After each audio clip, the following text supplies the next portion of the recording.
Captain Jin-Woo Park was drinking his morning coffee when the emergency alarm started screaming across the Earth Defense Fleet headquarters. The red lights flashed in patterns that meant only one thing. Someone had attacked human space. Jin-Woo dropped his cup and ran to the command center. The main screen showed a map of human territory. For 3,000 years, humans had lived in a small bubble of space around Earth. They had colonies on a few nearby worlds, but nothing more. The Great Accord had kept them there, and everyone seemed happy with that arrangement. Until today. What happened? Jin-Woo asked as he reached his station. Lieutenant Da-eun Han turned from her console with wide eyes. Sir, the Valkyrie Empire attacked New Sol Colony. They broke the treaty. Jin-Woo felt his stomach drop. The Great Accord was older than recorded history. It was the agreement that kept peace in the galaxy. Humans stayed in their small corner of space and everyone else left them alone. No one had broken it in 3,000 years. How bad is it? He asked. We're getting reports now, sir. The attack started 6 hours ago. Admiral So Young Kim's voice echoed through the command center. All senior officers to conference room 7. Now. Jin-Woo followed the stream of officers down the hall. The conference room was packed with worried faces. Admiral Kim stood at the front, her expression grave. Behind her, a large screen showed the New Sol colony from space. Ladies and gentlemen, Admiral Kim began, at 0400 hours this morning, the Valkyrie Empire launched a surprise attack on New Sol. This is the first violation of the Great Accord in 3 millennia. The room erupted in shocked whispers. Dr. Hyun-Soo Lee, the fleet's chief analyst, raised his hand. What kind of attack, Admiral? Full orbital bombardment, Kim replied. Plasma cannons, electromagnetic pulse weapons, and ground forces. The Valkyrie came with everything they had. Jin-Woo felt sick. New Sol had 2 million colonists. Most of them were farmers and miners. They had basic defenses, but nothing that could stop a military assault from one of the galaxy's major powers. How many survivors? Someone asked. Admiral Kim paused. She looked at her tablet, then back at the room. That's the strange part. We're still getting reports, but it appears that all major population centers are intact. That's impossible, Dr. Lee said. The Valkyrie brought enough firepower to glass the entire planet. I thought so too, Kim said. But our satellites show something different. The Valkyrie forces retreated after only 4 hours of fighting. The room fell silent. Jin-Woo stared at the screen. The colony looked normal from orbit. There were some burn marks and damaged buildings, but nothing like the devastation everyone expected. We have intercepted Valkyrie communications, Kim continued. Their commanders are reporting what they call unexpected resistance and impossible human capabilities. They've pulled back to their ships and are requesting reinforcements. Reinforcements? Jin-Woo asked. To fight farmers? That's what we need to find out, Kim said. I'm sending investigation teams to New Sol immediately. Captain Park, you'll lead the first team. Jin-Woo nodded. Yes, ma'am. 2 hours later, Jin-Woo's ship dropped out of hyperspace near New Sol. The planet looked peaceful from a distance. Green continents, blue oceans, white clouds.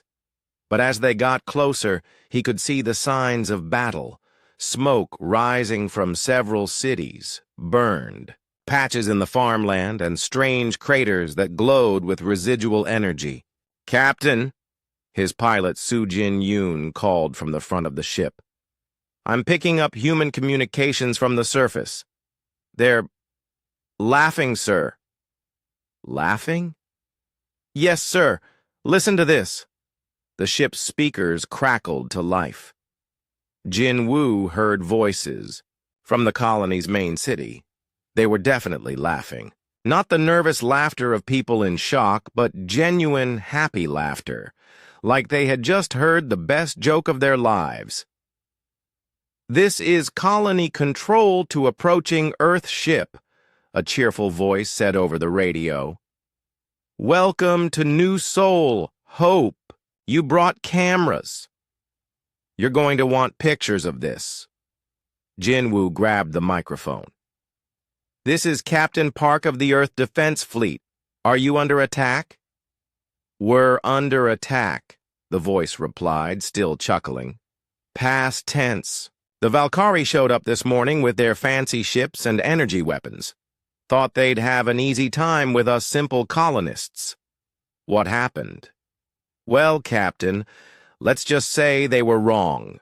Very, very wrong. You should see the look on their faces when our defense systems came online. I haven't laughed that hard in years." Jinwoo looked at his crew. They all wore the same confused expression he felt. "Are you saying you defeated a Valkyrie invasion force?" "Defeated is putting it mildly," the colonist said. "We sent them running with their tails between their legs. They're still up there in orbit, by the way, sitting in their ships like scared children. Afraid to come down, afraid to leave. The ship's sensors confirmed it. A dozen Valkyrie warships hung in high orbit, far from the planet. They weren't moving, weren't communicating, weren't doing anything except waiting. Permission to land?" Jin Woo asked. "Granted, Captain. Land at the main spaceport. Mayor Wan-Jae Kang wants to meet with you personally. He's got quite a story to tell." As their ship descended through the atmosphere, Jin Woo saw the evidence of the morning's battle. Craters where Valkyrie plasma bolts had struck the ground, twisted metal that used to be enemy landing craft, and in the middle of it all, humans, going about their daily business like nothing had happened. They landed at the spaceport where Mayor Kang was waiting with a smile on his face. He was a big man with gray hair and laugh lines around his eyes. He looked like someone's grandfather, not a military commander who had just fought off an alien invasion. "Captain Park," the mayor said, shaking Jinwoo's hand. "Welcome to New Seoul. Sorry about the mess. We weren't expecting company this morning." "Mayor Kang," Jinwoo replied, "I have to ask, how did you stop the Valkyrie? Our report said they brought enough firepower to destroy this entire world." The mayor's smile got wider. "They did bring quite a lot of guns," he said. "Unfortunately, for them, we brought more. But your colonists, farmers and miners, that's what they thought too," Mayor Kang said. "Come on, Captain. Let me show you something that might change your perspective on what humans can do when we put our minds to it." As they walked toward the city, Jinwoo couldn't shake the feeling that everything he thought he knew about his own species was about to change. The laughter he heard from the colonists wasn't relief or hysteria. It was the sound of people who had been waiting 3,000 years for this exact moment, and now that moment had finally arrived. Commander Tae-hyun Choi arrived on New Seoul 3 days after the attack. His job was to figure out how a simple farming colony had defeated one of the galaxy's most powerful military forces. What he found made no sense, according to everything he knew about human capabilities. The first stop was the colony's defense center, buried deep underground beneath the main city. Mayor Kang led him through corridors that looked far too advanced for a farming settlement. The walls were lined with metal that seemed to absorb light, and the air hummed with hidden energy. "How long has this been here?" Tae-hyun asked. "Since the colony was founded 200 years ago," Mayor Kang replied. "Every human settlement has one. Standard procedure." "Standard procedure for what?" The mayor stopped walking and turned to face him. For the day someone would be stupid enough to attack us. They entered a vast chamber filled with screens and control panels. Dozens of technicians worked at stations that monitored everything from orbital space to underground tunnels. In the center of the room, a woman with short black hair coordinated the entire operation. "Commander Choi," Mayor Kang said. "Meet Engineer Da-eun Han. She designed most of our defensive systems." Da-eun looked up from her screens and smiled. "Welcome to New Seoul, Commander. I hope Earth Command sent you to learn, not to lecture us, about proper procedures." "I'm here to understand how you did the impossible," Tae-hyun said. "The impossible?" Da-eun laughed. "Commander, what we did here was basic, almost boring, really. The Valkyrie made every mistake in the book." She led him to a large screen showing the battle from 3 days ago. The images came from hidden cameras all over the colony. Tae-hyun watched Valkyrie dropships descending from orbit, plasma cannons, charging up for bombardment, and ground troops deploying in perfect formation. "They did everything right according to galactic military doctrine," Da-eun said. "Orbital bombardment to soften defenses, electromagnetic pulse to disable electronics, then ground assault to secure the area." "So what went wrong?" "They assumed we were using galactic technology," she said. "Big mistake." The screen showed the moment when New Seoul's defenses came online. Energy shields flickered to life around every major building. Anti-aircraft weapons rose from hidden positions and began tracking the Valkyrie ships. And then something happened. That made Tae-hyun's jaw drop. The colonists started shooting back. But these weren't the simple plasma rifles that most humans carried. The weapons firing from New Seoul's defensive positions moved faster than the recording equipment could track. Valkyrie ships that should have been protected by advanced shields simply exploded. Armored ground troops fell as if their protection meant nothing. "What kind of weapons are those?" Tae-hyun asked. "Human weapons," Da-eun said simply. "Designed by humans, built by humans, and operated by humans who know exactly how to use them." She pulled up technical specifications that made Tae-hyun's head spin. Energy outputs that violated galactic physics, targeting systems that worked faster than alien sensors could detect, materials that shouldn't exist according to current science. "This is impossible," he said. "Only if you think like an alien," Da-eun replied. "Humans don't think like aliens. We solve problems differently." She showed him video of the ground battle. Human defenders moved in ways that alien military doctrine said were impossible. They appeared in places where sensors said no one could be, fired from angles that geometry said didn't exist, and coordinated attacks that required communication faster than the speed of light. "How?" Tae-hyun asked. 3,000 years of practice," said a new voice. Tae-hyun turned to see a man in combat armor walking toward them. He was tall and lean, with scars on his hands, and the easy confidence of someone who had seen real fighting. "Commander Choi," Mayor Kang said. "This is Jin-ho Nam. He commanded our ground forces during the attack." Ground forces. Tae-hyun looked around the room. "How many soldiers do you have?" "On New Seoul?" Jin-ho shrugged. "About 50,000. 50,000 soldiers on a farming colony?" "Not soldiers," Jin-ho corrected. "Citizens. Every adult human on New Seoul has military training. Every child learns tactics and weapons handling alongside reading and math. We've been doing this for 3,000 years, Commander.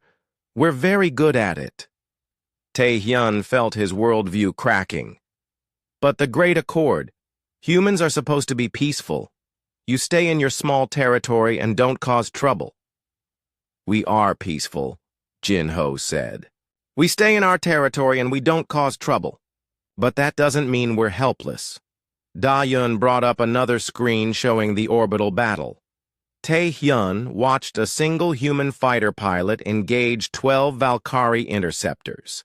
The pilot's name was listed as Soo Jin-yoon, and she flew like nothing Tae-hyun had ever seen. Her ship moved in patterns that should have been impossible. She accelerated in directions that violated physics, turned at angles that should have torn her craft apart, and fired weapons that hit targets she couldn't possibly have seen. In less than 10 minutes, all 12 Valkyrie ships were debris. How does she do that? Tae-hyun asked. Training, Jin-ho said, and genetic modifications that every human receives at birth. Genetic modifications? Enhanced reflexes, improved spatial awareness, better hand-eye coordination, Da-Yun explained. Nothing dramatic, just small improvements that add up over time. For 3,000 years? For 3,000 years, she confirmed. Tae-hyun stared at the screens. Everything he thought he knew about humans was wrong. They weren't simple farmers and miners living quietly in their corner of space. They were something else entirely. Why? He asked. Why hide all this? Why let the galaxy think you're weak? Mayor, Kang, and Da-Un exchanged a look. Jin-ho crossed his arms and studied Tae-hyun's face. Because we're not weak, Mayor Kang said finally. We're the opposite of weak. And that's a problem. I don't understand. Commander, Da-Un said, what do you think would happen if the galaxy knew what humans were really capable of? Tae-hyun thought about it. Advanced weapons, enhanced soldiers, technology that violated known physics, ships that could outfight, anything in space, ground forces that could defeat armies 10 times their size. They'd be afraid, he said. They'd be terrified, Jin-ho corrected. And terrified people do stupid things, like form alliances to destroy the threat before it can destroy them. The Great Accord isn't a treaty to keep humans contained, Mayor Kang explained. It's a treaty to keep humans from expanding, because if we started expanding, we'd have to defend ourselves. And if we had to defend ourselves, the galaxy would end up looking very different, Da-Un finished. Tae-hyun looked around the room at these people who had just defeated a major military power with casual ease. They weren't boasting or celebrating. They seemed almost sad about it. The Valkyrie broke the treaty, he said. Yes, Mayor Kang nodded. They did. And now we have to decide what to do about it. What do you mean? The Great Accord is broken, Commander. The protection it offered to everyone else is gone. The galaxy is about to remember why our ancestors agreed to stay home in the first place. Tae-hyun felt a chill run down his spine. The laughter he had heard from the colonists wasn't joy or relief, it was recognition. The sound humans make when they realize that the rules have changed, and they're no longer bound by promises made 3,000 years ago. As he left New Seoul that day, Tae-hyun understood that he hadn't just witnessed a military victory. He had seen the beginning of something that would change everything. The Valkyrie thought they were attacking simple farmers. Instead, they had awakened something that had been sleeping for 3 millennia, and that something was starting to smile. Defense Minister Won-jae Kang sat in his office on Earth, reading reports that changed everything he thought he knew about the galaxy. The Valkyrie attack on New Seoul had ended in complete failure, but that was just the beginning. Intelligence. Reports from across human space showed similar patterns. Other alien species were watching, waiting, testing human responses. The intercom on his desk buzzed. "Sir, General Haiwan Song is here to see you. Send her in. General Song entered the office with the confidence of someone who had been preparing for this moment her entire career. She carried a data tablet and wore an expression that mixed excitement with grim determination. "Minister," she said, "I've reviewed the new Sol reports. The Valkyrie are regrouping. They're calling for reinforcements and spreading stories about human capabilities that no one believes." "Good," Wanjie said. "Let them talk. What's our response?" "I recommend Operation Reminder, sir. It's time to show the galaxy why the Great Accord existed in the first place." Wanjie leaned back in his chair. Operation Reminder was a plan that had been waiting in military files for 3,000 years. A single demonstration that would explain to every alien species exactly what humans were capable of when they stopped holding back. "One ship?" he asked. "One ship," General Song confirmed. "Captain Min-Ki-on is already prepared. The Laughing Prophet is ready for deployment." "And the message?" "Simple and clear. We formally accept the dissolution of the Great Accord. The galaxy needs to understand that they chose this." Wanjie nodded. "Do it." 6 hours later, the Laughing Prophet dropped out of hyperspace at the edge of the Valkyrie home system. It was a modest ship by galactic standards, about the size of a small cruiser. Nothing impressive to look at from the outside. The Valkyrie fleet that moved to intercept it outnumbered the single human vessel 50-1. Captain Min-Ki-on stood on his bridge, watching the alien ships arrange themselves in attack formation. His crew worked with calm efficiency, preparing systems that had never been used in real combat but had been tested countless times in simulation. "Sir," his communications officer, Ju-Wan Park, said, "the Valkyrie are demanding we leave their territory immediately. They're threatening to destroy us if we don't comply." "Standard response," Min-Ki replied. "Inform them that we're here to deliver a message." "What message, sir?" Min-Ki smiled. It was the same smile that humans on New Sol had worn when the Valkyrie attacked them. The smile of someone who had been waiting a very long time for this moment. "Tell them that humanity formally accepts the dissolution of the Great Accord. Tell them we're here to demonstrate what that means." The Valkyrie response was immediate. Energy weapons opened fire from a dozen directions. Plasma bolts and particle beams converged on the Laughing Prophet's position. According to every military manual in the galaxy, the human ship should have been vaporized instantly. Instead, something impossible happened. The human ship didn't explode. It didn't even slow down. The Valkyrie weapons hit some kind of shield that absorbed their energy without any visible effect. The Laughing Prophet continued on its course toward the Valkyrie homeworld as if the attacking fleet didn't exist. "Impossible," the Valkyrie fleet commander transmitted. "Our weapons should have destroyed that ship. What kind of shields are they using?" Captain An answered personally. "These aren't shields, Admiral. This is what human engineering looks like when we stop pretending to be simple farmers." The Laughing Prophet's weapons came online. What happened next would be studied by military historians for generations. The human ship didn't fire conventional weapons. Instead, it demonstrated technologies that violated several galactic treaties on destructive capability.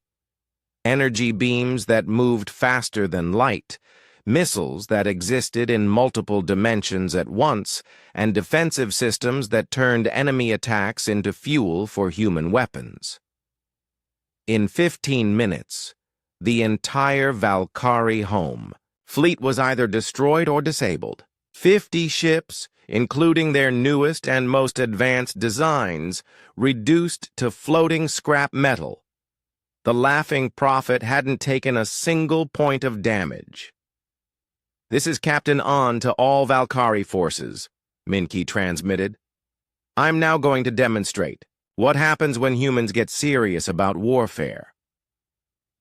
The ship moved into orbit around the Valkyrie homeworld.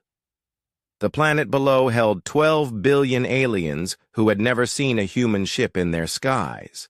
Their planetary defense systems, considered the strongest in the galaxy, targeted the single enemy vessel. Captain On didn't destroy the defense systems. Instead, he did something worse. He took control of them. Human computer viruses, refined. Over 3,000 years of isolated development flowed through Valkyrie networks like water through cracks. Within minutes, every defensive installation on the planet was under human control. Their own weapons now pointed at their own cities. People of the Valkyrie Empire, Captain On broadcast to the entire planet. Your military leaders broke a treaty that had kept peace for 3,000 years. They attacked human civilians and violated agreements that protected everyone in this galaxy. In response, I'm here to remind you why those agreements existed. The demonstration that followed was precise and surgical. Military installations across the planet simply stopped working. Weapons factories shut down. Spaceship construction yards went dark. The Valkyrie military infrastructure didn't explode or burn. It just stopped functioning, as if someone had flipped a switch. Your attack on New Sol was an act of war, Captain On continued. Under the old treaty, humans would have filed a complaint with the Galactic Council and waited for diplomats to sort things out. But you broke that treaty. So now we respond according to human rules instead of galactic ones. Communications Officer Ju-Won Park monitored alien transmissions throughout the system. Panic filled the airwaves as Valkyrie leaders realized what was happening. Their most advanced technology was being turned against them by a single human ship. Sir, Ju-Won reported, we're receiving surrender requests from 17 different Valkyrie colonies. They're asking for terms. No terms, Captain On replied. This isn't conquest, it's education. The Laughing Prophet spent 3 days in the Valkyrie system, not fighting, not destroying, just demonstrating. Human technology that could take control of alien systems at will. Weapons that could strike any target in the galaxy without warning. Defenses that made human ships essentially invulnerable to conventional attack. By the end of the 3rd day, the Valkyrie Empire was effectively finished. Not because humans had destroyed it, but because its own people had seen what humanity was capable of. Mass defections swept through their military. Civilian populations demanded new leadership. Allied species began cutting diplomatic ties. Captain, Ju-Won said, we're receiving a message from the Galactic Council. They're requesting immediate negotiations. Tell them we'll send a representative when we're ready, Captain On replied. Right now, we're busy visiting our other neighbors. The Laughing Prophet left the Valkyrie system and began a tour of nearby alien territories, not to attack or threaten, but simply to be seen. A single human ship that could defeat entire fleets, controlled by humans who had been hiding their true capabilities for 3 millennia. The effect was immediate and dramatic. Species that had existed in peace for thousands of years suddenly began reinforcing old border zones. Ancient defense alliances were renewed. Long-forgotten military technologies were pulled out of storage because the galaxy was finally remembering what they had forgotten during 3,000 years of peace. Humans weren't farmers who happened to build spaceships. They were something else entirely. Something that their ancestors had convinced to stay home through diplomacy and mutual agreement. And now that agreement was broken. Captain On stood on his bridge, watching alien fleets scramble to establish defensive positions around human space. The same borders that had been established by the Great Accord were being reinforced by alien military forces, not to keep humans in, but to keep them out. "Sir," Ju-won said, "the laughter is starting again." Captain An listened to communications from human colonies across their territory. The same sound that had confused the Valkyrie at New Seoul was spreading everywhere. Humans laughing as they watched alien species remember why the old treaty had been necessary. It wasn't cruel laughter. It was the sound of people who had spent 3,000 years being patient, finally watching the galaxy understand what that patience had cost them, and what it had protected everyone else from. Dr. Young-Suk Cho had spent her entire career studying ancient galactic history. As Earth's chief historical analyst, she thought she knew everything about humanity's place in the galaxy. The events of the past week proved her completely wrong. She sat in the deepest archives beneath Earth's capital, surrounded by data cores that hadn't been accessed in centuries. The Valkyrie attack had triggered automatic protocols that unlocked historical records sealed since the Great Accord was signed. What she found in those files changed everything.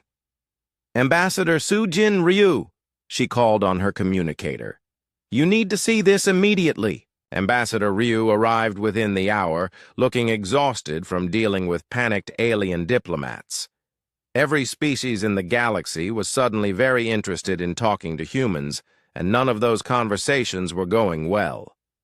"Doctor," Soo-jin said, "please tell me you found something that explains why everyone is acting like humanity just declared war on the universe." "Worse than that," Young-Suk replied. "I found out why the Great Accord was really created, and it wasn't to contain humans." She led the ambassador to her workstation, where three-dimensional displays showed star maps from 3,000 years ago. The galaxy looked very different then. Where human space now existed as a small bubble around Earth, the ancient maps showed something else entirely. "This is human territory at the time the Great Accord was signed," Young-Suk explained. Soo-jin stared at the display. Human space covered nearly a quarter of the galaxy, hundreds of star systems, thousands of worlds, colonies that stretched across multiple spiral arms. "That's impossible," Soo-jin said. "Humans have always been limited to our local systems." "No," Young-Suk corrected. "Humans agreed to limit themselves to local systems. There's a big difference." She pulled up document after document from the Yao ancient archives. Treaties, negotiations, and records that painted a picture Soo-jin had never imagined. 3,000 years ago, humanity hadn't been a minor species asking for protection. They had been the dominant military power in the galaxy. "The Terran pacification," Young-Suk said, reading from a file that made Soo-jin's blood run cold.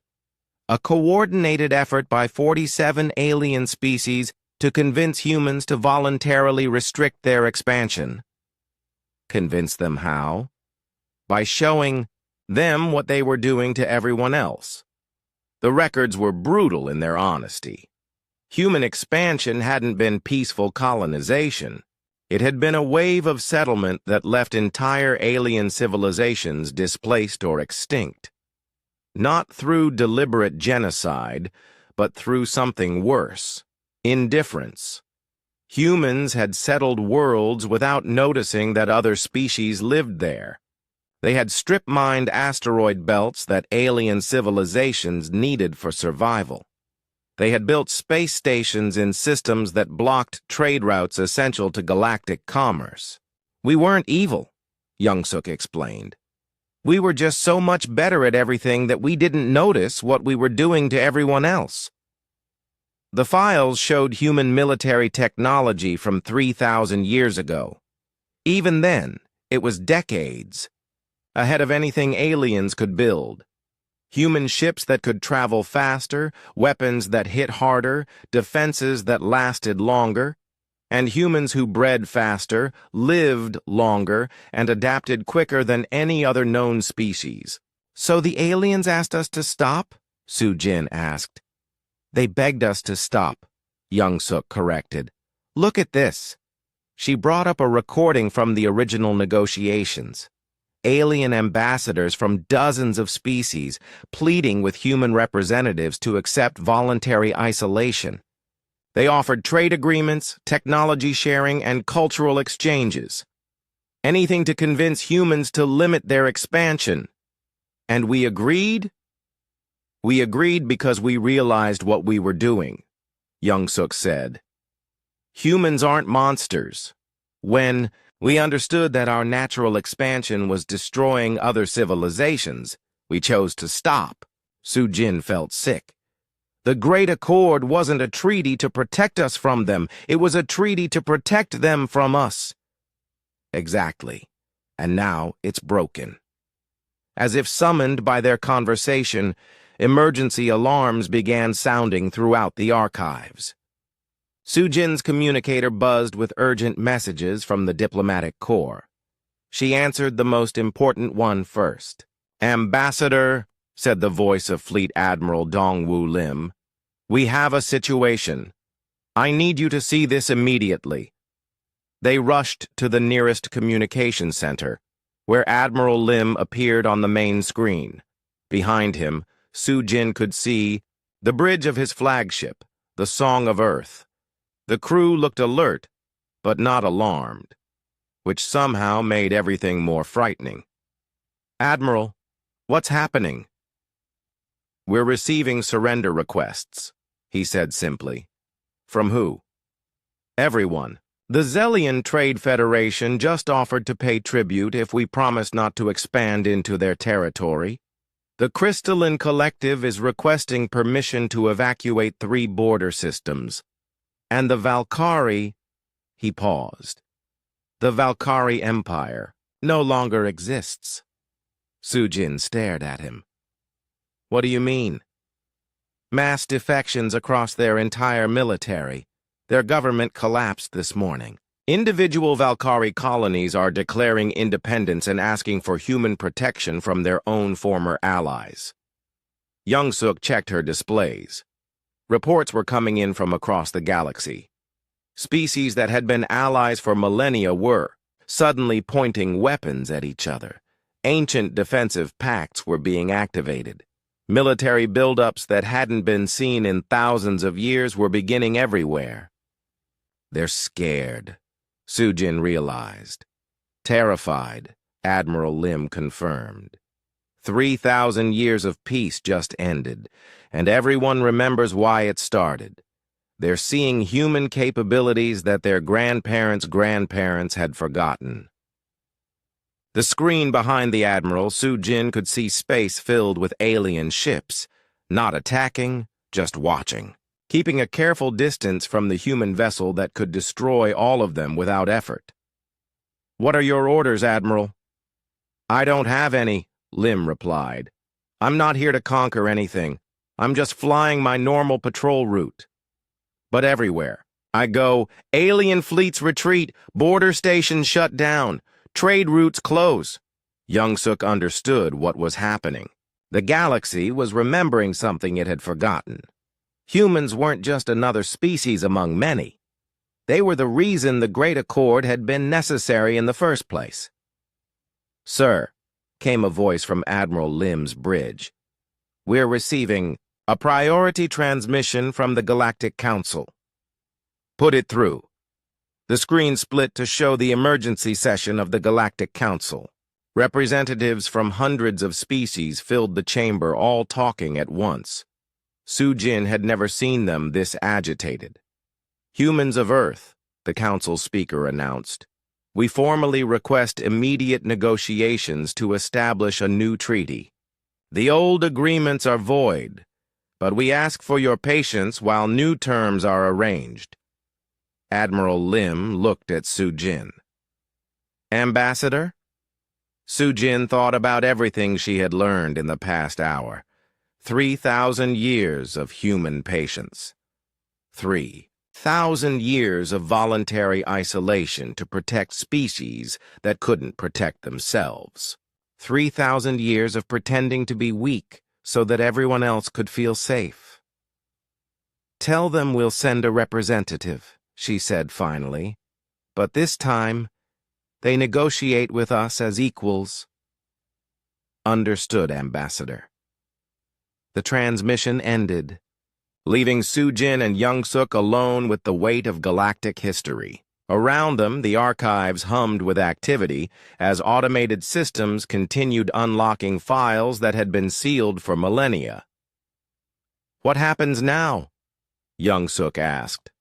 Sujin watched the displays showing human ships across the galaxy. Not conquering, not threatening, just existing.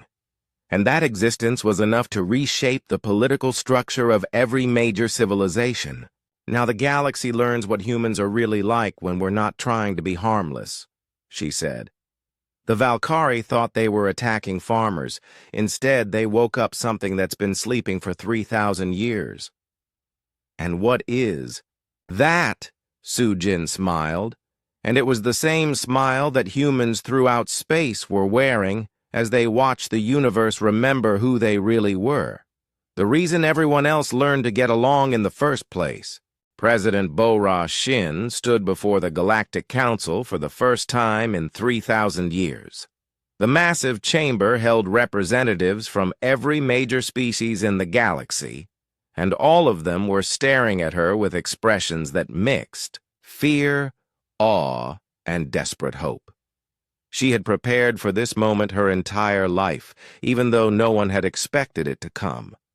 Every human leader trained for the possibility that the Great Accord might someday end. Today was that day. Members of the Galactic Council, she began, her voice carrying clearly through the vast space. I come before you not as a conqueror, but as someone who hopes we can build a better understanding than the one that just ended. The silence in the chamber was complete.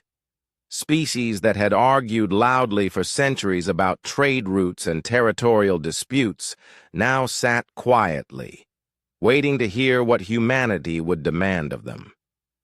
3 weeks ago, the Valkyrie Empire violated a treaty that had kept peace for 3 millennia.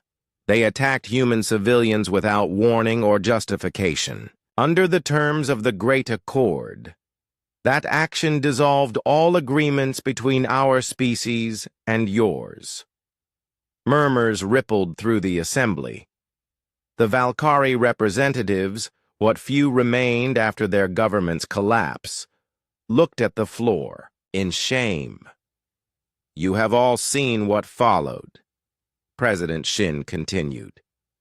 Human military capabilities that your intelligence services said were impossible. Technology that violates your understanding of physics. Weapons that make you strongest. Defense is meaningless. Chief Science Officer Chang-Min Kim stood from his seat in the human delegation. At President Shin's nod, he activated a holographic display that filled the center of the chamber. For 3,000 years, Chang-Min said, humanity has continued, developing technology that you believed we had abandoned. We perfected engineering principles that your scientists thought were theoretical. We solved problems that your greatest minds said had no solutions. The display showed human innovations from the past 3 millennia.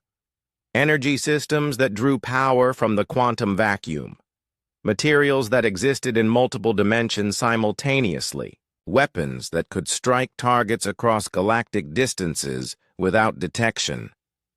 This is what humans create when we have time to think, Chang-Min explained.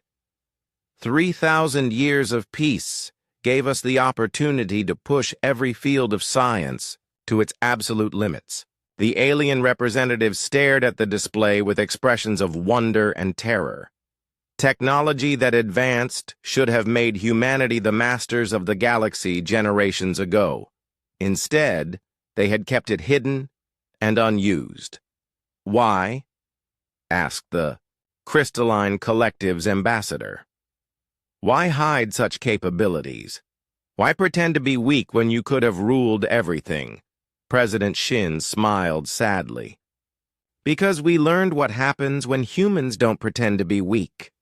She gestured to Chang Min, who changed the display to show historical records. Images of human expansion from 3,000 years ago. Worlds stripped of resources, species displaced without humanity even noticing they existed. Civilizations that withered and died because human colonies blocked their access to essential trade routes. We weren't evil, President Shin said. We were just very good at everything we tried.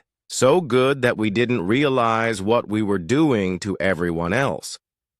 When your ancestors showed us the consequences of our expansion, we made a choice. What choice? Asked the Zellian Trade Federation representative. To protect you from us. The words hung in the air like a physical weight. Protect them, not the other way around. The Great Accord wasn't a treaty to limit human growth, President Shin explained. It was a promise that we would limit ourselves. We agreed to stay in our small corner of space not because we were weak, but because we were too strong. Captain Wu Jin Yang of the Diplomatic Corps stepped forward.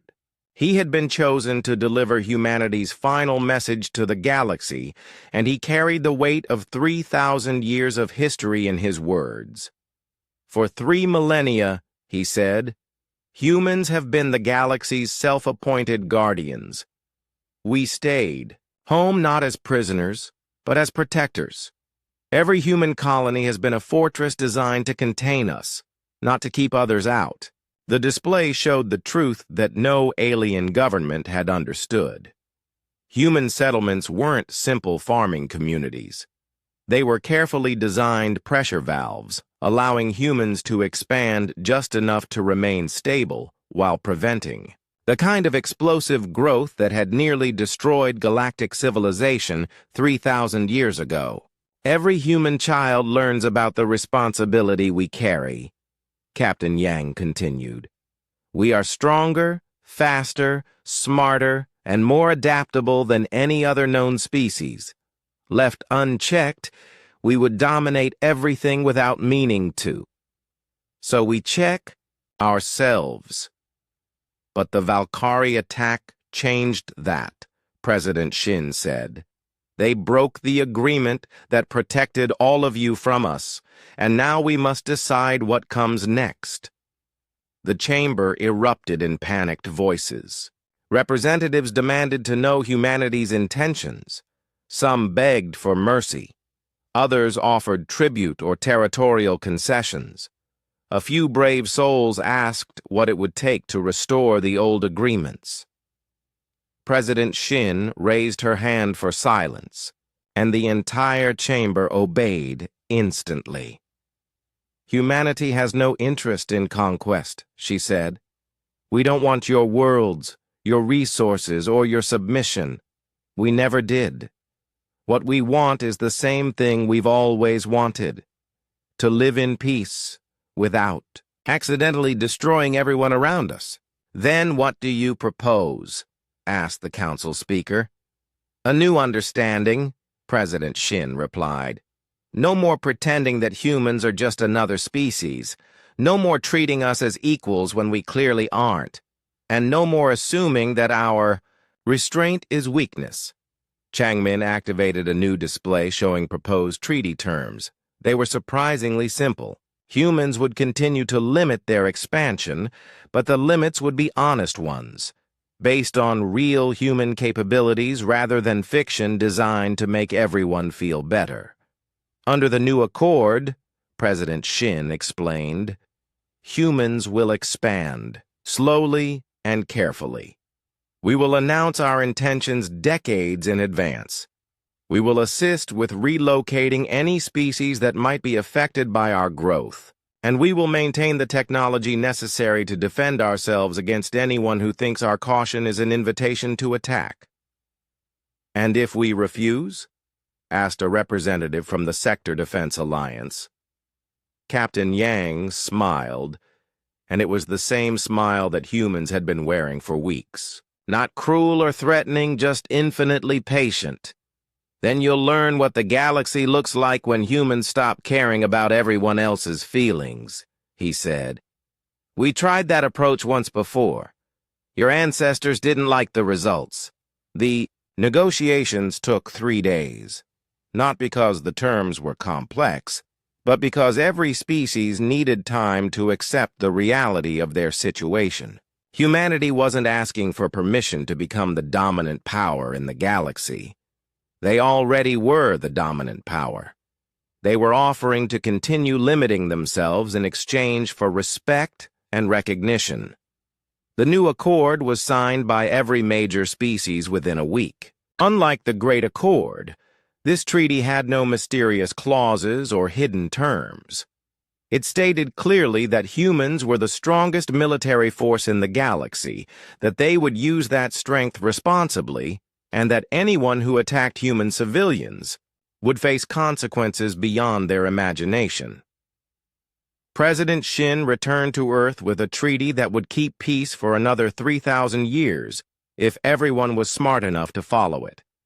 As her ship entered Earth's atmosphere, she could hear something that had become common throughout human space over the past month.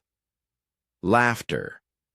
Not the cruel laughter of victors over the defeated, but the gentle laughter of people who had carried a burden for 3 millennia and could finally share its weight with others. The galaxy understood now what humans had always known, that real strength meant choosing when not to use your power. The Valkyrie attack had ended the age of pretending that humans were harmless farmers. It had begun the age of honest recognition that humans were gardeners, carefully tending a galaxy that they could destroy without effort, but chose to protect instead. And for the first time in 3,000 years, humans could laugh without having to hide what they were laughing about. The joke wasn't on the aliens who had feared them. The joke was that humans had been protecting their fears from becoming reality all along. The galaxy was safe, not because humans were weak, but because they were strong enough to choose peace, and now everyone knew it.